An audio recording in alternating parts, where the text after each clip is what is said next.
Narito ang 5 reasons kung bakit kailangan nyo nitong Tecno Phantom Fold V2.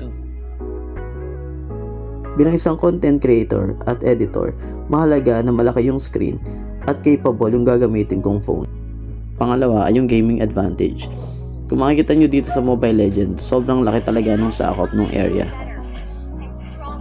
Pangatlo, yung multitasking capabilities ng phone na to. Sobrang gamit na gamit ko to dahil madalas more than one app yung ginagamit ko ng sabay. Halimbawa na lang itong Facebook at yung T-Spot or yung TechnoSpot. Minsan naman, ino-open ko yung notepad ko at saka yung mga videos na pinapanood ko ng sabay para mas mabilis kong ma-record yung mga information na kailangan ko sa aking gagawing edits. Pang-apat na nagustuhan ko dito ay yung kanyang battery life at charging.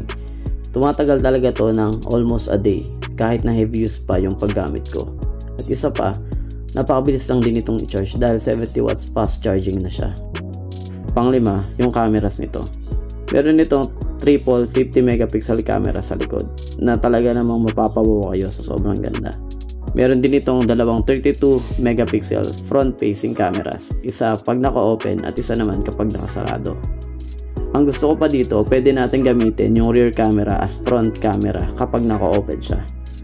Ito pala yung mga sample pictures na kuha ditong phone na to. Kayo na lang din yung musga kung gaano kaganda yung quality.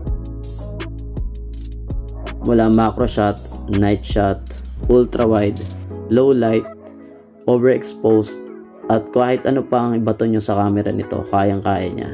Grabe, nanalo na nga ako ng mga contest sa photography or mobile photography dahil sa phone na to. Ito na yata ang pinakamura at pinakamagandang foldable phone ngayon sa market dahil bukod sa reliable na, matagal nang malobat, maganda pa yung cameras.